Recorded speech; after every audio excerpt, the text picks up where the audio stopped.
یہ غیر مسلم تھا لیکن حق پر کھڑا تھا، مخالف مسلمان تھا لیکن ظالم اور فاسق تھا۔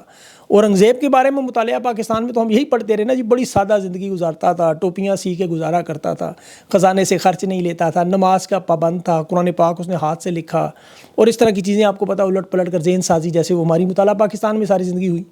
لیکن حقیقت یہی تھی کہ دارالشکوہ جو اصلی تخت کا وارث تھا اسے کافر اور مرتد قرار دے کے علماء سے فتویٰ لے کے اس نے بے رحمی سے اورنگزیب نے قتل کیا، شرعی جواز تک پیدا کیا۔ حالانکہ جنگ سیاسی اقتدار کی تھی، لیکن ہر دور میں جو بادشاہ کرتے ہیں کبھی چرچ سے، کبھی مندر سے، کبھی مسجد سے فتوے لیتے رہے، کسی کو باغی قرار دیا، کسی کو غدار قرار دیا، پھر انہیں مار دیتے تھے۔ آج بھی آپ دیکھیں یہ جو غداری کے سرٹیفکیٹ بانٹتے ہیں یہ اس طاقت کے نظام کا سیٹ اپ کا ایک حصہ ہے۔ یہ ہر دور میں ضیاء الحق ہو، ایوب خان ہو، مشرف ہو، یحییٰ خان ہو، یہ تمام لوگ بیرون ملک لوگوں کو بھی غدار کہتے رہے، جو ان کے خلاف بولے راہ کا ایجنٹ، اسرائیل کا ایجنٹ بھی بناتے رہے، غدار فوراً ڈکلیئر اس دور میں بھی ہوتا تھا، جناح مانے اسے اکثر و بیشتر غیر مسلم کافر قرار دے کے مار دیتے تھے۔ اورنگزیب نے صرف دارالشکوہ کو نہیں، اپنے دوسرے بھائیوں کو شجاع اور مراد کو بھی بڑی بے دردی سے قتل کیا، اور اپنے باپ شاہ جہاں کو اس نے آگرہ کے قلعے میں 8 سال نظر بند کیا۔ یہ بڑا بے رحم اور ظالم انسان تھا لیکن تھا بڑا مذہبی، قرآن پاک کی آیتیں بھی پڑھتا تھا، جس طرح حجاج بن یوسف تھا یا شمر تھا۔ آپ اسٹڈی کریں، بڑا لہک لہک کر اونچی آواز میں یہ پڑھتا تھا قرآن پاک۔ وہ میں اس وجہ سے کہہ رہا ہوں، کو پتہ ہے کیوں؟ دارالشکوہ کی جو گرفتاری تھی اس پہ بہت سارے مورخین نے مختلف لکھی ہوئی ہیں جو حقیقت ہے شاہ جہاں کو، لیکن وہ بڑا عزیز تھا دارالشکوہ، اور اس کی آنکھیں جو تھی دارالشکوہ کی بڑی پیاری اور بڑی خوبصورت تھی، بادشاہ کو پسند تھی۔ شاہ جہاں اسے اپنے روز محل میں اس کی حکم تھا کہ میرے پیروں کے سامنے کھڑا ہو، روز دیکھوں، لیکن اسے ولی عہد بنانا اصل میں مسئلہ تھا۔ اورنگزیب نے باپ سے بدلہ لیا۔ کچھ مورخین کہتے ہیں اس کی آنکھیں نکلوانے والا واقعہ درست نہیں ہے، لیکن تاریخی کتابوں میں واقعہ موجود ضرور ہے۔ اب اس کا ثبوت اگر آپ دیکھیں تو باپ کو اگر 8 سال اس نے قید رکھا، 3 بھائیوں کو بے دردی سے قتل کیا، تو آنکھیں نکلوانا اورنگزیب کے لیے کون سا مشکل تھا؟ اس فلم میں البتہ ایک شعر جو سوشل میڈیا پر بڑا مشہور، اور وہ پاکستان کے موجودہ حالات میں بالکل فٹ نظر ہے، بلکہ ایسے لگتا ہے کہ اس شاعر نے یہ شعر پاکستان میں لیا۔ اچھا، وہ شاعر جو تھا مرہٹا تاریخ میں وہ بھی بڑا مشہور تھا، کوی کیلاش درباری شاعر تھا، سنبھاجی بھوسلے کا یہ بڑا قریبی ساتھی تھا، مشیر بھی تھا، جنگوں میں بھی جاتا تھا، اور یہ شعر اس نے بالکل درست تاریخ میں موجود ہے۔ اورنگزیب نے جب اس کو بھوسلے کو آخری آفر دی، میں سے ڈیل کرو، میں تمہیں دوبارہ ولی عہد بنا دوں گا، سب کچھ واپس کر دوں گا، اقتدار دے دوں گا، تو سنبھاجی بھوسلے نے اس کوی کیلاش کو کہا کہ یہ میرے شایان و شان نہیں ہے کہ میں اس کی گھٹیا ڈیل کو جواب دوں، ذرا اس کو شعر میں جواب سناؤ۔ تو اس نے وہ شعر پڑھا تو آج پاکستان کے حالات میں بالکل فٹ نظر آتا ہے، اور اس شعر پڑھنے کے بعد اورنگزیب نے کوی کیلاش کو بھی بڑی بے دردی سے قتل کیا۔ لیکن وہ شعر آج دیکھیں سوشل میڈیا پہ ہر جگہ چل رہا ہے، آپ نے بھی سنا ہوگا، ہاتھی گھوڑے تلواریں فوج بھی سب تمہاری ہے، زنجیروں میں جکڑا میرا راجا اب بھی تم سے بھاری ہے۔ اس شعر کے جو اشعار ہیں یہ مرہٹا تاریخ میں آج بھی زندہ ہیں۔ مرہٹا قوم کے میرے ایک بڑے اچھے دوست ہیں یہاں پر موجود ہیں آسٹریلیا میں، انہوں نے مجھے وہ لکھ کے بھیجا، اس زبان میں شیئر کروں گا اپنے سوشل میڈیا پہ۔ ان کا ہاتھی گھوڑے دیکھیں، پاکستان کے آپ کے میڈیا، الیکشن کمیشن، عدالتیں اور سیاستدان ہیں، یہ وردی میں لپٹی ہوئی ریاست جو آپ کو نظر آ رہی ہے، اورنگزیب نے جس طرح سب کچھ قابو کیا ہوا تھا، آج اسٹیبلشمنٹ نے یہ ساری چیزیں طاقت کسی طرح اپنے ہاتھ میں رکھی ہوئی ہیں، لیکن یہ جو زنجیروں میں جکڑا ہوا راجا ہے جو سچ پر کھڑا ہے، یہ آج بھی ان پر سب پہ بھاری ہے۔ اور پاکستان کی سڑکیں خاموش ہیں، لوگ ڈرے ہوئے ہیں، سہمے ہوئے ہیں، احتجاج نہیں کہیں ہو رہا۔ یہ جو ان کے دلوں میں طوفان ہے، ہر جگہ آپ کو پتہ ہے جو نفرت ہے، یہ مغلیہ سلطنت 313 سال رہی ہے، آخر میں بہادر شاہ ظفر کا انجام دیکھیں، یہ تو 77 سال کی ٹوٹل امپائر ہے۔ یہ کمپنی کا جو اقتدار ہے، یہ اگر اورنگزیب کی طرح چلا بھی رہے ہیں تو ان کے بعد جو اگلے آئیں گے ان کا حال بہادر شاہ ظفر والا ہی ہونا، یہ یاد رکھیں، یہ لکھ کے رکھ لیں کہیں۔ عمران خان کی دور میں نے اب ہر دور میں ایسے راجہ ملیں گے، راج کا راجہ عمران خان قید میں ہے، بے گناہ ہے، اس کی آواز بند کرنے، اس کا ٹویٹر بند کرنے، اس کی میڈیا پر تصویر بند کرنے، لیکن آپ خود اپنے دل پر ہاتھ رکھ کے بتائیں ایمان سے، کیا اس کا نظریہ کسی نوجوان، کسی شہر میں بزرگ بچے بوڑھے کو روک کے پوچھیں تو وہ کیا کہے گا؟ خان کا نام فخر سے لے گا یا نہیں؟ اور ان کا نام لینے والے اپنا چہرہ چھپاتے ہیں، یہی سب سے بڑا ثبوت ہے۔ مغلیہ سلطنت کا یہ بوسیدہ عکس ہے، خان آج کے دور کا راجہ ہے، اور یہ مرہٹوں کے دور کا راجہ ہو، ٹیپو سلطان ہو، سراج الدولہ ہو، میر صادق، میر جعفر ہر دور میں موجود تھے، جس طرح جنرل باجوہ تھا۔ اب دیکھیں 2 سالے تھے اس کے، گانو جی شرکے اور دوسرا خانو جی شرکے، اس کے 2 سالے تھے جنہوں نے اس کو سنبھالو جی بھوسلے کو پیٹ میں کمر میں چھرا مارا تھا۔ یہ مرہٹا تاریخ میں انہوں نے بڑا نقصان پہنچایا تھا انہوں نے۔ اسی طرح جنرل باجوہ نے یہی کام پاکستان میں کیا، دیکھ لیں۔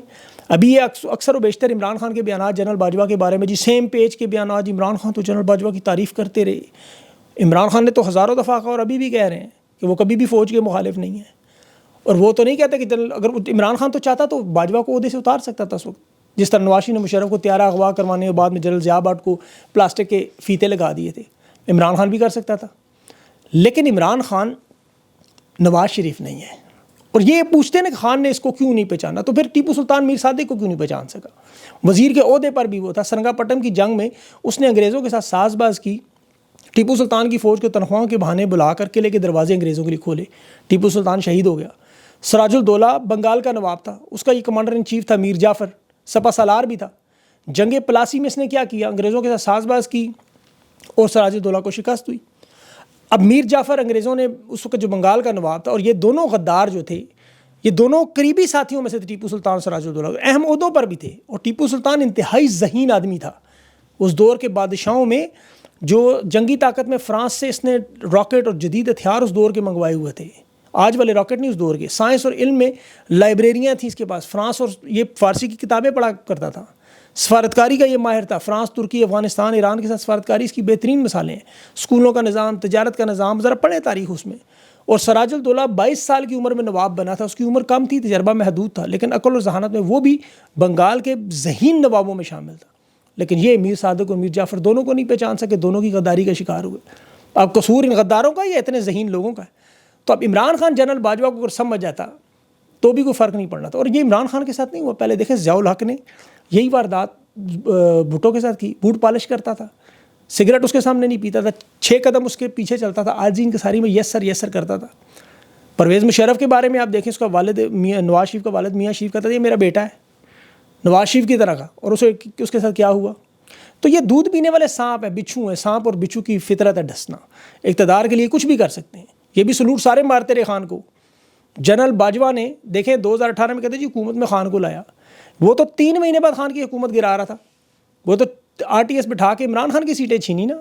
یہ جو لنگڑی لولی حکومت اس نے بنائی تھی، اسی لیے بنائی تھی کہ جب چاہوں گا وہ حکومت گرا دوں گا، اور وہی کیا۔ آپ خواجہ آصف کے، فضل الرحمان کے، اس کے مفتاح اسماعیل کے، خاقان عباسی، سب لوگوں کے بیانات آن ریکارڈ موجود ہیں کہ جنرل باجوہ نے عمران خان کی حکومت پہلے 3 مہینوں میں ہی گرانے کے لیے سازشیں شروع کر۔ خود خواجہ آصف نے کہا کہ ہمیں تو بار بار جنرل فیاض، جنرل باجوہ آ کے آفر کرتے تھے حکومت لے لو، حکومت لے لو۔ حکومت آپ کے باپ کی تھی کہ لے لے؟ وہ تو عمران خان کی تھی، اور خان کی جیب میں کھوٹے سکے تھے جس طرح قائد اعظم کی تھے۔ یہ تو دیکھیں رسول اللہ صلی اللہ علیہ وسلم کے دور میں بھی منافقین کی ایک بہت بڑی تعداد ہمیشہ موجود تھی، جس پر آیات بھی نازل ہوتی تھیں، تو کسی کے دل میں جھانک کے آپ نہیں دیکھ سکتے کہ کون سا منافق کیا کرنے جا رہا ہے۔ تو یہ خان کی بالکل غلطی نہیں ہے، خان بالکل ٹھیک کر رہا تھا اس وقت۔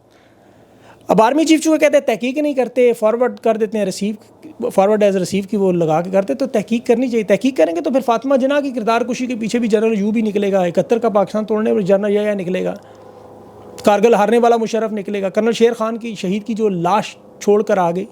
تحقیق کریں گے تو کون نکلیں گے پیچھے؟ پھر یہ تحقیق بہرحال ہم کرتے رہیں گے، اب تو لوگوں کو انہوں نے تحقیق کا سکھا دیا، لوگ تحقیق کرتے ہیں، پڑھتے ہیں، سمجھتے ہیں، اور وہ آپ کے سامنے رکھتے جائیں گے۔ خان کی البتہ جیب میں کھوٹے سکے تو ضرور ہیں، اس میں تو کوئی شک نہیں۔ اور یہ بات ابھی دیکھیں نون لیگ کے صحافی جو اچھل کے کہہ رہے ہیں، بڑے فخر سے کہہ رہے ہیں کہ جو موجودہ نظام چل رہا ہے وہ تحریک انصاف کے لوگوں کی سپورٹ سے چل رہا ہے، مطلب ان کا دل ہے کہ اسمبلی سے نکل جائیں، اسمبلی سے، سینٹ سے چھوڑ دیں۔ محمود اشرف صحیح نے تو کہا باہر اپنی ایک اسمبلی لگائیں، عدم اعتماد اسپیکر پر لائیں، پھر پتہ چلے کون فارورڈ بلاک میں آتا ہے، کون نہیں کرنا چاہیے۔ ویسے ابھی عمر ایوب علیمہ خان کی مدد کرنے کے لیے جو آپ کو پتہ ساتھ رہے، تو NA 18 ہری پور میں الیکشن دھاندلی کی عمر ایوب کی ایک درخواست تھی، حکم امتناعی تھا، وہ اسلام آباد ہائی کورٹ نے ختم کیا ہے۔ عمر ایوب کو سبق سکھانے کے لیے، باقیوں کو ڈرانے کے لیے کہ ہلنا نہیں آپ لوگوں نے۔ قائم مقام چیف سرفراز ڈوگر، چیف جسٹس، آپ کو پتہ ہے ڈوگر کوٹ بنائی اسی لیے تھی، ڈوگر کوٹ تو ویسے ہی مشہور ہے، ڈوگرا راج اور ڈوگر کوٹ۔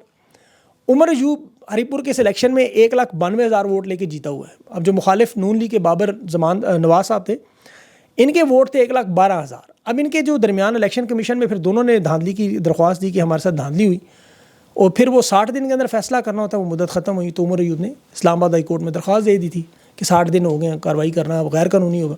اب وہ درخواست غیر ناقابل سماعت کر کے انہوں نے خارج کر کے اب یہ کیس الیکشن کمیشن کو بھیجا۔ الیکشن کمیشن ظاہر فیصلہ کیا کرے گا؟ یہ اصل میں پیغام صاحبزادہ حامد کو دیا جا رہا ہے، احمد نواز بچر کو دیا جا رہا ہے، زرتاج گل کو دیا جا رہا ہے کہ آپ نے علیمہ خان کے ساتھ اب نہیں آنا ہے ڈیلا کی طرف۔ تو اب دیکھنا ہے کہ تحریک انصاف کے لوگ کھڑے ہوتے ہیں کہ نہیں۔ انہیں چاہیے باہر اسمبلی لگائیں، فارورڈ بلاک بنے، اور یہ لوگ عوام کے سامنے آئیں، یقین کریں، لوگوں کا دل ہے، پتہ چلے تحریک انصاف میں کون کون خان کا اصل غدار ہے، پتہ تو چلے لوگوں کو۔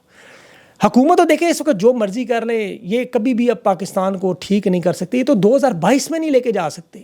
یہ تو پیٹرول 149 اور 145 کا ڈیزل نہیں کر سکتے. چینی 80 روپے تک نہیں لا سکتے. ڈالر 178 کا نہیں کر سکتے. 10 لاکھ کا صحت کارڈ نہیں دے سکتے. پاکستان کی صنعتیں نہیں چلا سکتے. کرنٹ اکاؤنٹ کے خسارے پر یہ بڑا اچھل رہے ہیں جی، ہم نے وہ خسارہ جو ختم کر دیا.